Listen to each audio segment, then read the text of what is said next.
Hello बच्चों, कैसे आप लोग। मैं शशिकांत चौहान आप लोगों का स्वागत करता हूं YouTube channel GS bye Shashikant sir पे। और आज है 27 अगस्त 2020 और आज हम लोग न्यूज़पेपर एनालिसिस कर रहे हैं। और हम लोग ये डेली न्यूज़पेपर एनालिसिस करते हैं, इसीलिए इसका नाम है डेली न्यूज़पेपर एनालिसिस। और मैं अनअकैडमी पे भी पढ़ाता हूं। अगर अनअकैडमी पे आप लोग फॉलो करना चाहेंगे तो आप मुझे अनअकैडमी पे फॉलो कर सकते हैं। और अगर एडमिशन लेना है अनअकैडमी पे किसी भी कैटेगरी में तो इस कोड का इस्तेमाल कर सकते हैं और 10% का तुरंत आप लोगों को डिस्काउंट मिल जाएगा। और किसी प्रकार की कोई भी समस्या हो तो इस नंबर पे आप लोग संपर्क कर सकते हैं। और हम बात करने जा रहे हैं कि जो न्यूज़पेपर एनालिसिस होती है इसमें हम डिफरेंट न्यूज़पेपर के आर्टिकल्स के सोर्स को लेते हैं और जो इंपॉर्टेंट होते हैं एग्जामिनेशन के लिए उन्हीं पर डिस्कस करते हैं। और ये सुबह क्लास जो होती है 8 बजे अनअकैडमी पे होती है और मेरा नाम शशिकांत चौहान है। और अगर हम बात करें मेरा प्लस क्लास जो अनअकैडमी पे चलती है उसको भी हम बताना चाहेंगे जो लोग जुड़े हुए हैं। तो 10 बजे रात में जो क्लास होती है वो बैंकिंग अवेयरनेस, फाइनेंशियल अवेयरनेस और इकोनॉमी से होती है। तो ये 10 बजे रात में क्लासें होती हैं। 10 बजे रात में आप इस क्लास को अटेंड कर सकते हैं।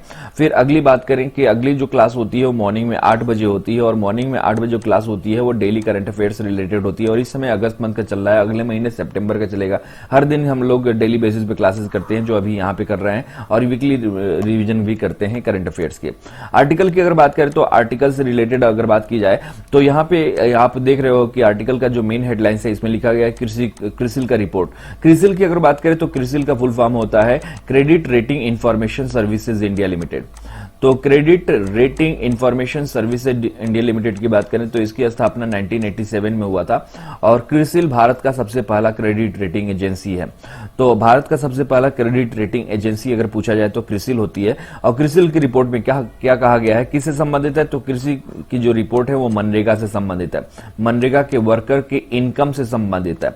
तो इसमें बताया गया है कि ये जो अप्रैल और जुलाई 2020 जो है, अप्रैल जुलाई 2020 के बीच जो ड्यूरेशन रहा है लॉकडाउन के अंतर्गत, कोरोना वायरस की वजह से जो लॉकडाउन लगा था उसमें जो मनरेगा वर्कर्स हैं उनकी जो एवरेज इनकम है वो क्या हो गई है, डबल हो गई है। डबल कहने का मतलब कि कितने परसेंट की लगभग वृद्धि हो गई है, 46%।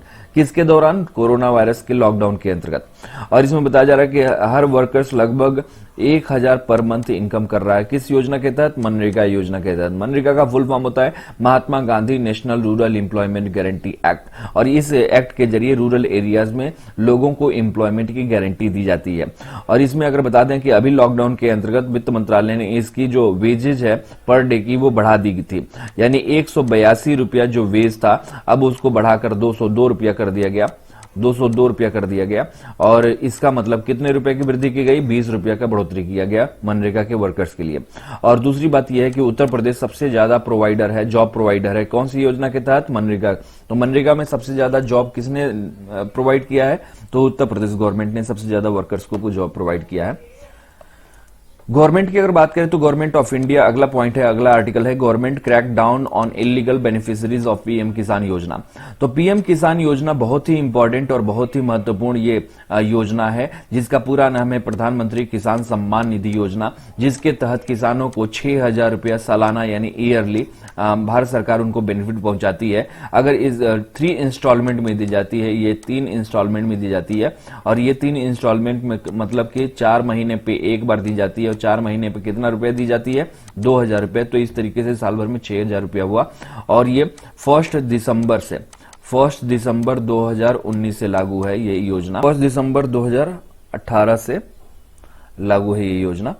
और अगर हम बात करना चाहेंगे कि इस आर्टिकल में क्या लिखा हुआ है, तो the government is planning to crack down on those farmers, उन फार्मर्स को who are illegally receiving benefits. तो उन किसानों के लिए जो इलीगल बेनिफिट्स पा रहे हैं पीएम किसान योजना के तहत, खासतौर पे वो लोग जो रिटायर्ड गवर्नमेंट जॉब से हुए हैं वो लोग भी इसका लाभ उठा रहे हैं। इंडियन टेबल टेनिस प्लेयर पौलोमू घातक, तो पौलोमू घातक जो हैं वो रिजाइन करेंगी, रिटायरमेंट कर ली हैं। किस खेल से, इंडियन टेबल टेनिस से। तो ये एक स्पोर्ट्स पर्सन है और 24 अगस्त की खबर है। और ये टेबल टेनिस प्लेयर हैं जिनका नाम है पौलोमी घातक और इन्होंने क्या कर लिया है, रिटायरमेंट ले लिया है। ये सबसे पहली बार सिडनी ओलंपिक्स में 16 साल की उम्र में पार्टिसिपेट की थी टेबल टेनिस के तौर पे, खिलाड़ी के तौर पे। और 2006 के कॉमनवेल्थ गेम्स में भी पार्टिसिपेट की थी और साथ साथ कॉमनवेल्थ चैंपियनशिप में 2000 में और 2008 में भी पार्टिसिपेट की हैं। तो जो पौलोमी घातक हैं वो एक तरह से इंडियन टेबल टेनिस प्लेयर हैं और इन्होंने रिटायरमेंट की घोषणा किया है। अफ्स्पा की अगर बात करें तो अफ्स्पा का पूरा नाम होता है armed forces special power act 1958 और इस एक्ट के जरिए अफ्स्पा पावर दी जाती है वहां के मिलिट्री को कि वो किसी को भी किसी भी बिना बात का वो अरेस्ट कर सकते हैं, इस पे कोई भी कार्रवाई नहीं होगी। तो ये एक स्पेशल पावर मिल जाता है वहां के लोकल जो मिलिट्री है फोर्सेस को वहां पे।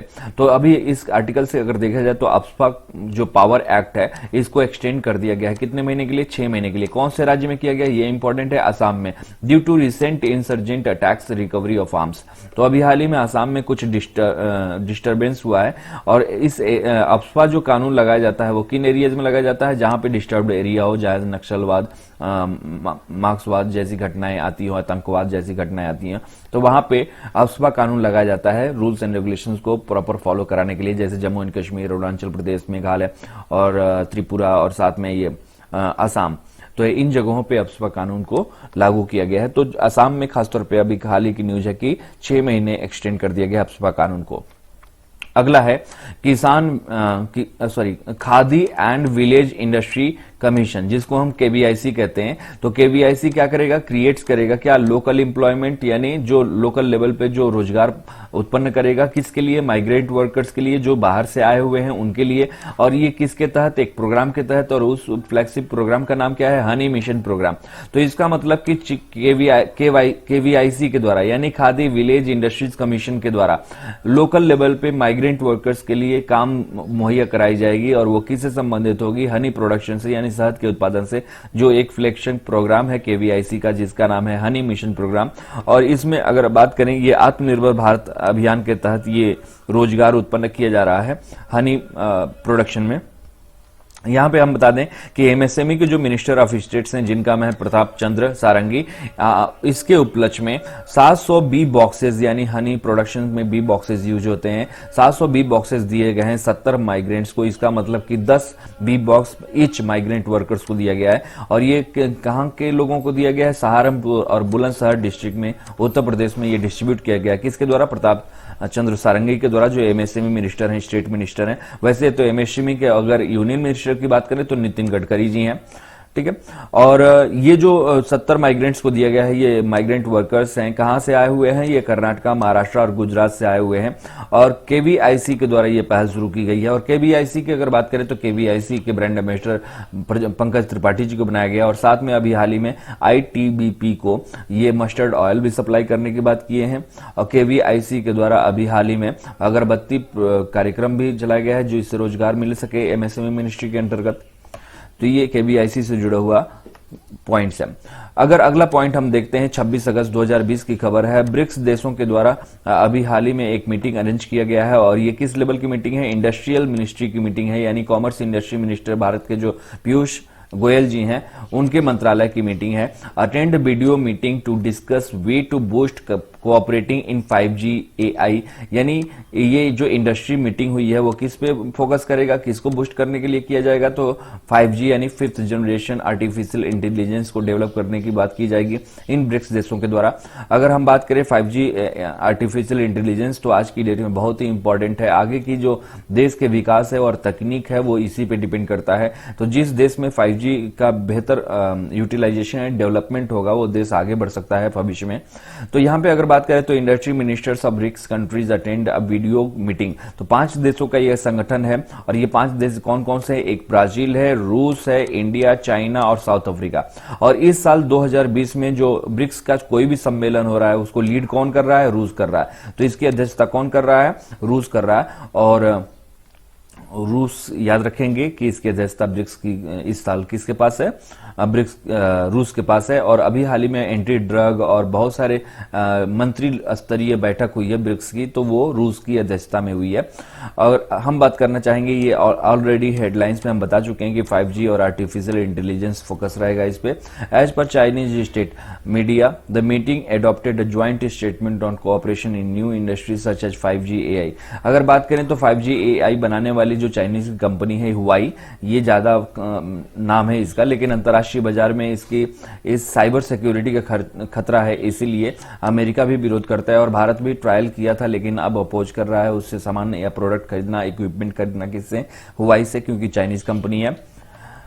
अगला है इंग्लैंड के James Anderson becomes first fast bowler, यानी जो इंग्लैंड के जो बॉलर हैं जेम्स एंडरसन, ये पहले ऐसे फास्ट बॉलर बने हैं जिन्होंने 600 टेस्ट में विकेट लिए हैं। तो यहां पे एक एक पॉइंट्स को बहुत ध्यान से देखेंगे तो ये जेम्स एंडरसन टेस्ट विकेट्स में या टेस्ट क्रिकेट में 600 विकेट लेने वाले ये फर्स्ट बॉलर बने हैं। इनके पहले जो 3 बॉलर रह चुके हैं जो 600 के ऊपर विकेट ले चुके हैं, एक तो मुथैया मुरलीधरन है 800 विकेट ले चुके हैं, शेन वॉर्न है 708 विकेट ले चुके हैं और अनिल कुंबले जी 619 विकेट ले चुके हैं। और ये चौथे प्लेयर हैं जो 600 विकेट लिए हैं, किसमें, टेस्ट मैच में। यहां पे अगर इन तीनों की अगर बात करें जेम्स एंडरसन के पहले, तो मुथैया मुरलीधरन श्रीलंका के हैं, शेन वॉर्न ऑस्ट्रेलिया के और अनिल कुंबले इंडिया के। और इन तीनों में कॉमन बात यह है कि ये तीनों ही स्पिनर हैं, लेकिन ये जेम्स एंडरसन क्या हैं, ये फास्ट बॉलर हैं, इसीलिए फास्ट बॉलर के तौर पे यहां पे फर्स्ट टर्म यूज किया गया है।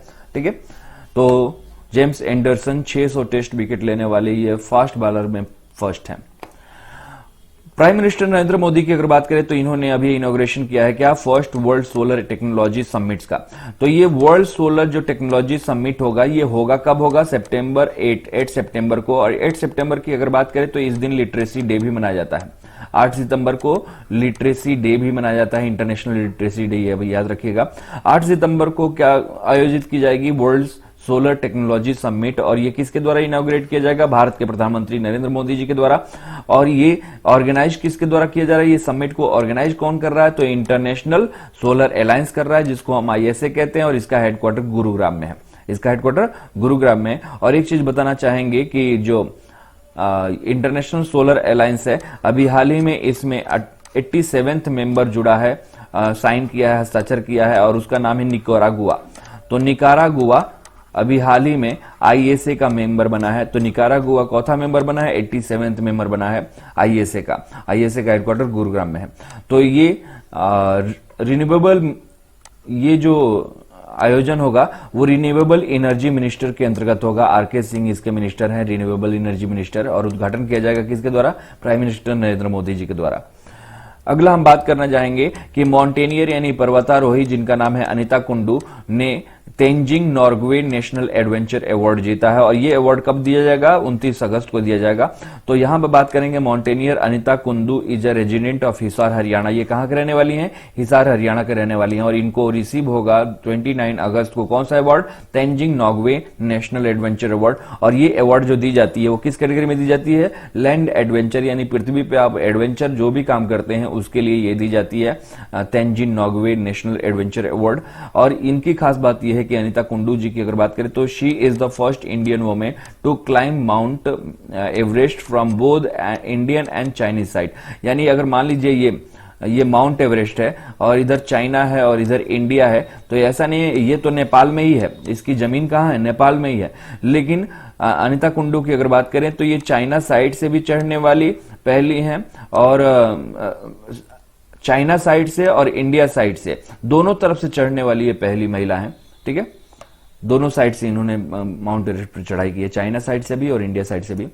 अगला हम बात करेंगे international day for the remembrance of the slave trade and abolition. तो जो गुलामों की जो व्यापार हुआ करता था पुराने जमाने में, उनको प्रतिरोध करने के लिए, उनको एबोलिश करने के लिए, रोकने के लिए उनकी याद में एक इंटरनेशनल डे मनाया जाता है। और ये किस दिन मनाया जाता है, 23 अगस्त को। तो याद रखिएगा कि 23 अगस्त को international day for the remembrance of the slave trade and it's abolition day भी मनाया जाता है। अगला है भारत के सोशल जस्टिस मिनिस्टर, यानी सोशल जस्टिस मिनिस्टर कौन है, थावर चंद गहलोत जी हैं। और इन्होंने लॉन्च किया है क्या, किरण मेंटल हेल्थ रिहेबिलिटेशन हेल्पलाइन। तो ये जो mental health rehabilitation helpline number है, इसका नाम क्या दिया गया है, किरण। और ये हेल्पलाइन नंबर क्या है, तो यहां पे आपको नंबर लिखा हुआ है 1800599001। ये मेंटल हेल्थ क्या है, रिहेबिलिटेशन हेल्प नंबर है, जिसका नाम रखा गया किरण। और ये किसके द्वारा लॉन्च किया गया है, थावर चंद गहलोत जो सोशल जस्टिस मिनिस्टर हैं, आप यानी नीचे लिखा हुआ है। Union minister of social justice and empowerment Thawar Chand Gehlot will launch Kiran toll free mental health rehabilitation helpline number है, यानी आप फोन पे ही अपनी जो मेंटल हेल्थ प्रॉब्लम है उसको आप काउंसिल कर सकते हैं, और ये वर्चुअल मोड में लॉन्च किया गया। तो यहाँ पे बताया जाएगा कि Kiran mental health rehabilitation helpline number, जिसका उद्घाटन या लॉन्चिंग थावर चंद गहलोत जी के द्वारा किया गया वीडियो वर्चुअल मोड में। ठीक है, तो ये किरण एक हेल्पलाइन नंबर है मेंटल रिहेबिलिटेशन से। अगला है 26 अगस्त 2020 की खबर है 9 बजे रात में, और NITI Aayog released export preparedness index 2020। तो यहाँ पे इंपॉर्टेंट बस इस लाइन से ही है कि अगर कभी पूछ दिया जाए कि एक्सपोर्ट प्रिपेयर्डनेस इंडेक्स 2020 किसके द्वारा जारी किया गया है, तो नीति आयोग के द्वारा, और नीति आयोग के वाइस चेयरमैन कौन है, तो डॉक्टर राजीव कुमार हैं। तो बस इतना जान लीजिएगा। अगर हम बात करेंगे एक्सपोर्ट प्रिपेयर्डनेस इंडेक्स में बनाने के लिए कौन कौन से कंपोनेंट्स होते हैं, तो पॉलिसी को लिया जाता है, बिजनेस इकोसिस्टम को लिया जाता है, एक्सपोर्ट इकोसिस्टम को, एक्सपोर्ट परफॉर्मेंस को लिया जाता है, और ये मुख्य रूप से 4 पिलर्स को लिए जाते हैं। इसके अलावा सब पिलर्स भी हैं, लेकिन इतना इंपॉर्टेंट नहीं है।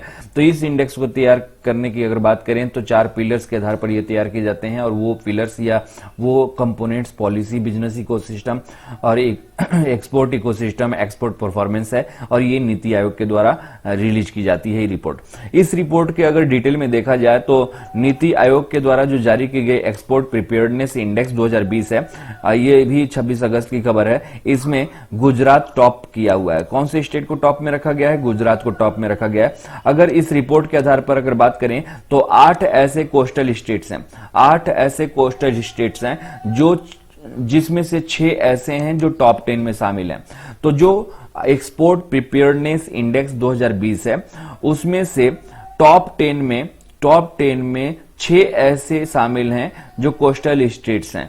जो पूरे भारत में 8 कोस्टल स्टेट होते हैं, उसमें से 8 में से 6 ऐसे कोस्टल स्टेट्स हैं जो टॉप 10 में शामिल हैं, और ये नीति आयोग के रिपोर्ट के आधार पर पता चलता है। और नीति आयोग के रिपोर्ट के आधार पर वाइस चेयरमैन जो डिक्लेयर किया है उसमें बताया गया है कि जो पर कैपिटा एक्सपोर्ट है, यानी प्रति व्यक्ति जो एक्सपोर्ट होता है, उसमें एक व्यक्ति को कितने एक्सपोर्ट में दावेदारी बनती है, यानी एक औसतन एक आदमी का जो एक्सपोर्ट की वैल्यू है वो $241 है। ठीक है, और Gujarat has top the NITI आयोग एक्सपोर्ट। तो गुजरात को टॉप पोजीशन में रखा गया है, किसमें, एक्सपोर्ट प्रिपेयर्डनेस इंडेक्स, इसको ईपीआई भी कहते हैं।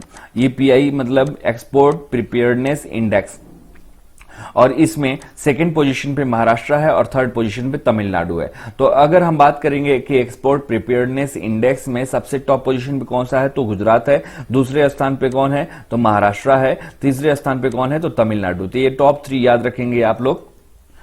फिर अगला है दिल्ली और ढाका के बीच। दिल्ली और ढाका के बीच क्या चला जाएगा, इनलैंड वाटरवे चला जाएगा। कब से, ये 3 सितंबर से ये स्टार्ट होगा, और दोनों देशों के बीच ये कनेक्टिविटी रूट है जिससे दोनों देशों के बीच व्यापार अच्छे तरीके से फल फूल सके।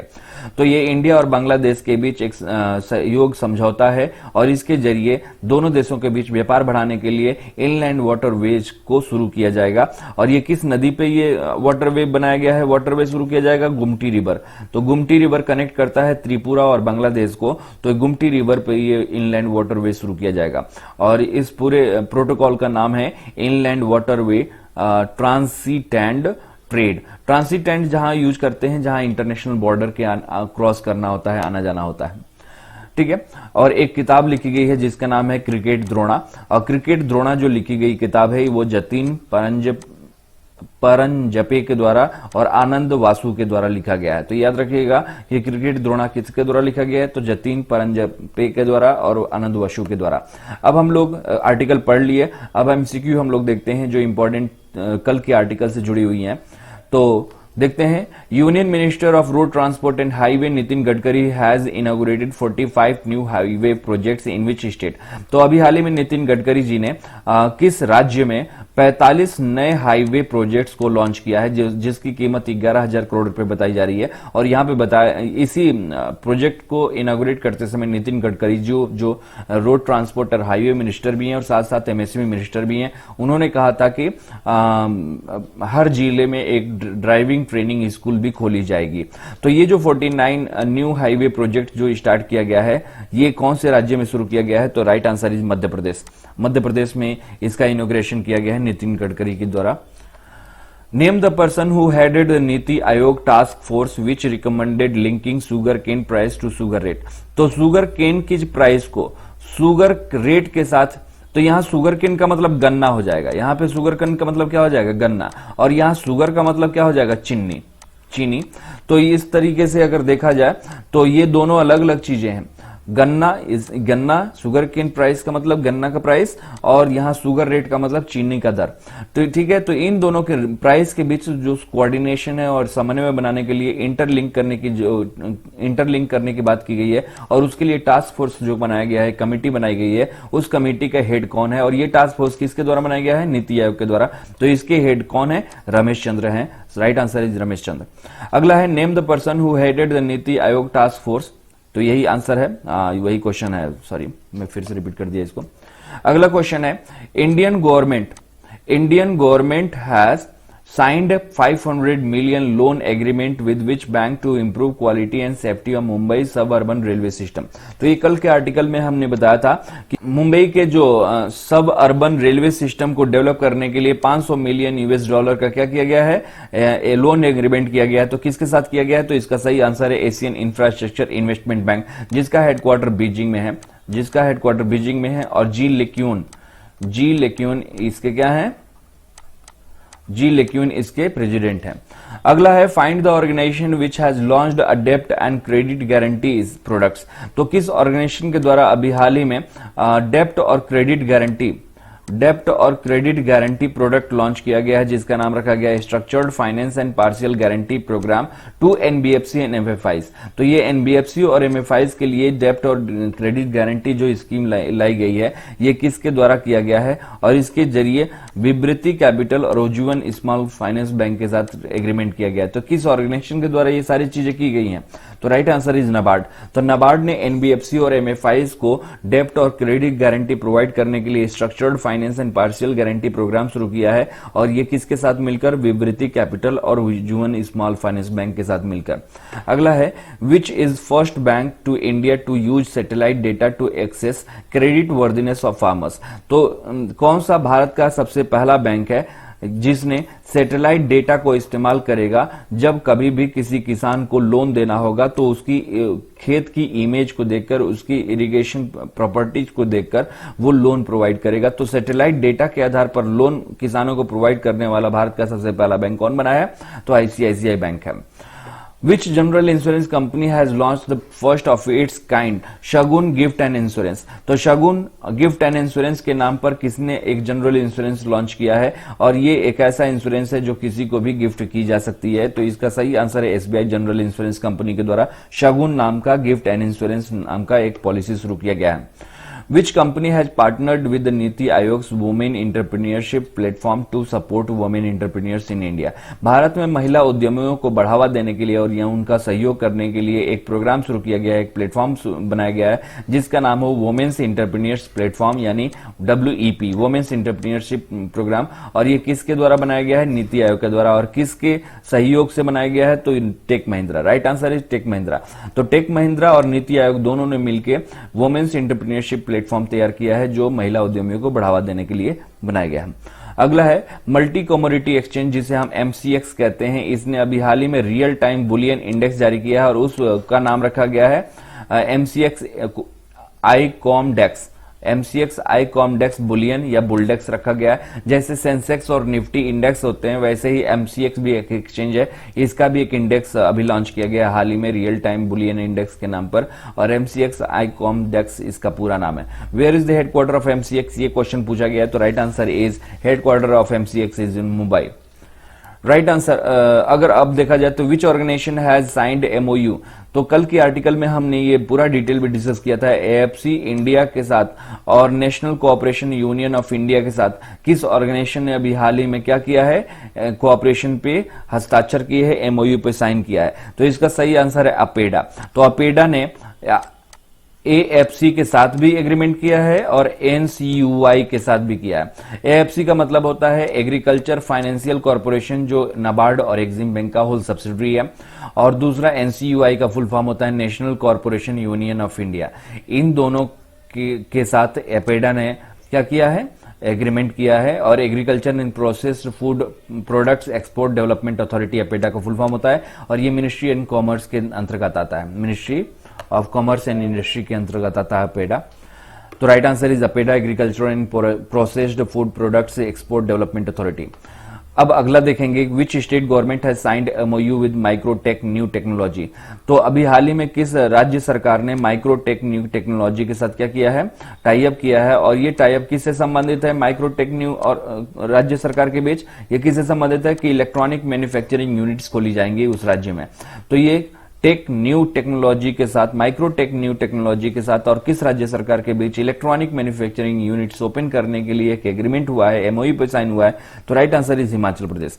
तो हिमाचल प्रदेश में सोलन जैसे है, बुड्डी जैसे है, ऐसे जगहों पे इलेक्ट्रॉनिक मैन्युफैक्चरिंग यूनिट्स खोलेगा कौन, माइक्रोटेक न्यू टेक्नोलॉजी, जो किसके साथ टाई अप हुआ है, किस राज्य सरकार के साथ, हिमाचल प्रदेश सरकार के साथ। अगला है, रीन्यू पावर ने अभी हाल ही में किसके साथ कोलेबरेट किया है, क्लीन एनर्जी के लिए। रीन्यू पावर ने अभी हाल ही में कोलेबरेशन किया है एक ऑर्गेनाइजेशन से जो इंटरनेशनल ऑर्गेनाइजेशन है, और ये किससे संबंधित ये एग्रीमेंट हुआ है, क्लीन एनर्जी से।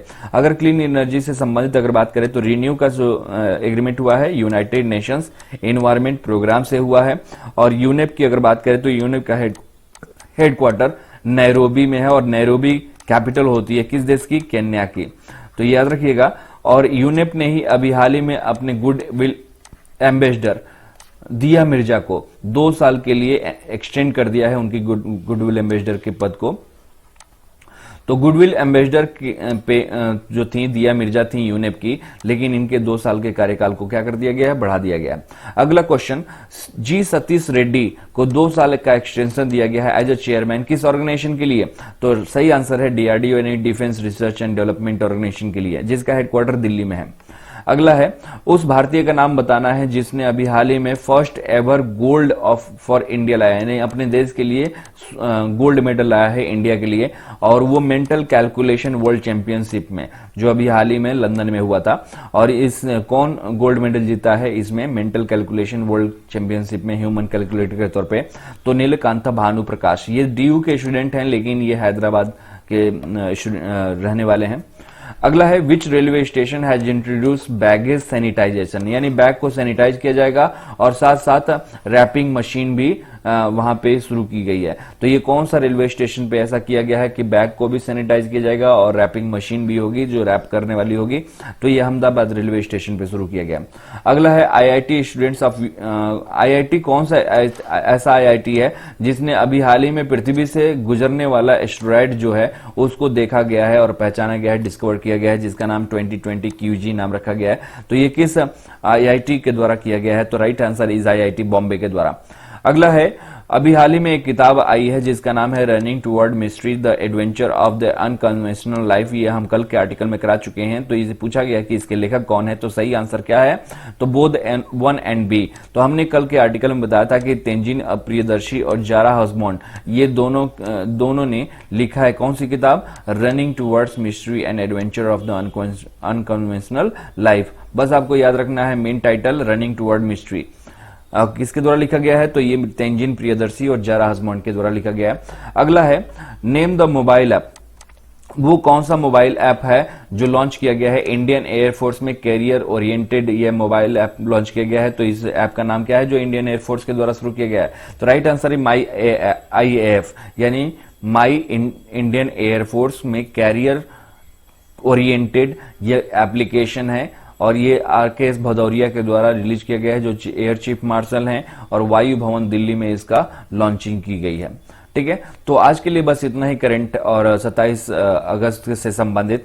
और अन अकेडमी पे अगर आप जुड़े हुए हैं तो हमारे प्रोफाइल को जरूर फॉलो कर लें अन अकेडमी पे। और मैं अन अकेडमी पे banking awareness, current affairs, strategy के तीनों पढ़ाता हूं। अगर किसी को भी एडमिशन लेना हो, किस में लेना हो, इस अन अकेडमी में लेना हो किसी भी कैटेगरी में, तो इस कोड का यूज कर सकते हैं और 10% का तुरंत डिस्काउंट आपको मिल जाएगा और मेरी क्लासेस आपको मिल जाएंगी। और आप सभी सब्जेक्ट और सभी टीचर्स के क्लासेस कर सकते हैं। ठीक है, तो मेरा नाम शशिकांत चौहान है और आप लोगों से अब मैं बताना चाहूंगा कि जो एडमिशन लेने की प्रक्रिया है उसमें बहुत सारे आपको ऑप्शन मिलते हैं, यानी बहुत सारी वैलिडिटी मिलती है। आपको जो अच्छा लगे 1 साल या 2 साल का लेना है, जितना आप ज्यादा लोगे उतना कम पैसे लगेंगे आपको। और फिर सेलेक्ट करने के बाद आप यहाँ पे हमारा कोड यूज कर सकते हैं, और इस कोड, कौन सा कोड है, SK13, और इस कोड के इस्तेमाल करने पे आपको 10% का डिस्काउंट मिल जाएगा। और फिर यहाँ अगर ऑलरेडी आप वीडियो देखे हुए हैं तो आपको क्रेडिट मिली होगी, और क्रेडिट को अप्लाई करेंगे तो फिर से पैसे कम हो जाएंगे, और साथ में प्रोसीड टू पेमेंट पे जाके आप अपना इनरोलमेंट कर सकते हैं, और इस तरीके से आप अब ऑनलाइन तैयारी करने के लिए तैयार हो जाएंगे। तो हम आपसे रिक्वेस्ट करेंगे कि आप जरूर सब्सक्रिप्शन ले लें अगर कहीं एडमिशन लेने का विचार है तो, ठीक है।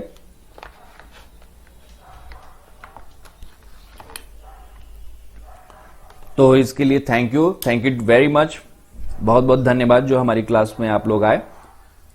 Thank you very much.